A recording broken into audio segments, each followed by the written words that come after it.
Siimiin keessan guyyaanin qarshii kutuudhaan isin rakkisaa jira yoo ta'e haala kamiin akka itti ofirraa dhaabdan isinitti agarsiisaa na waliin tura.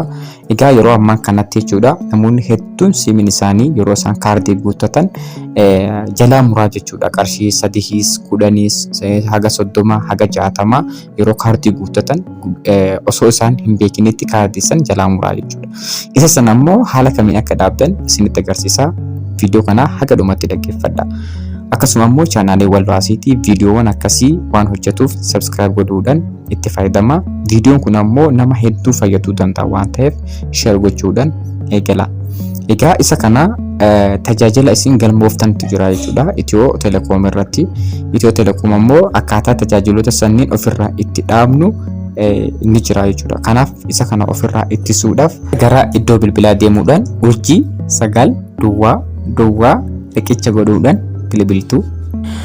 Ergasii lakkoofsa lamarra kan jiru jechuudha. Unsubscribe 1 by 1 kan jedhu kana filattu jechuudha. Yookaan afaan Oromootti tokko tokkoon dhaabuu kan jedhudha.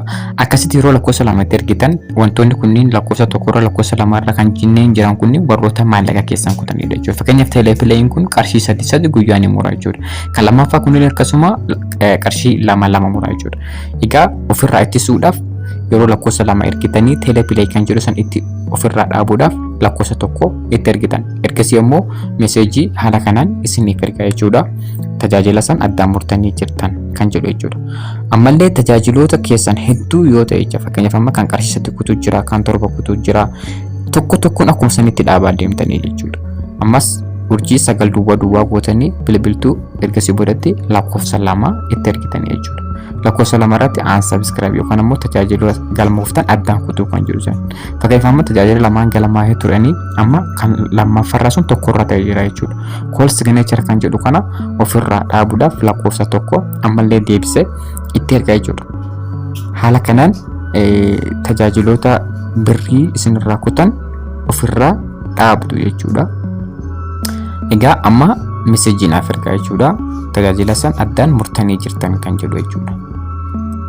Fakkeenyaaf meeseejii dhufe ilaallu. Akka kanatti tajaajila san addaan murtanii jirtan kan jedhu meeseejiin isiniif ergama jechuudha. Fakkeenyaaf tajaajilli kunniin lamaan qarshii 3 guyyaan inni harkaa muraa ture jechuudha. Akkasuma tajaajiloota hedduu yoo galmooftan fakkeenyaaf tajaajila kan qarshii 7 kan qarshii 4 jira. Isaan sunan yoo hedduu ta'an hammi maallaqa isinirraa muramuu hedduu ta'a jechuudha. Yoo kan hin galmoofne taate haala kanaan isiniif mul'isa jechuudha. Waan galmooftan yookaan tajaajila galmooftan hin qabdan kan jedhu jechuudha.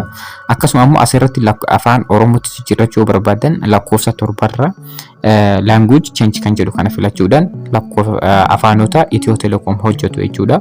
Afaanota Itiyoo Telekoom tajaajila kennuun kan isiniif mijateetti jijjiirrachuu dandeessanii jechuudha. Lakkoofsa 7 irratti jechuudha. Yoo Ingiliffaan kan isiniif hin galle taate achirratti afaan Oromootiin tajaajiloota galmaa'ee jira.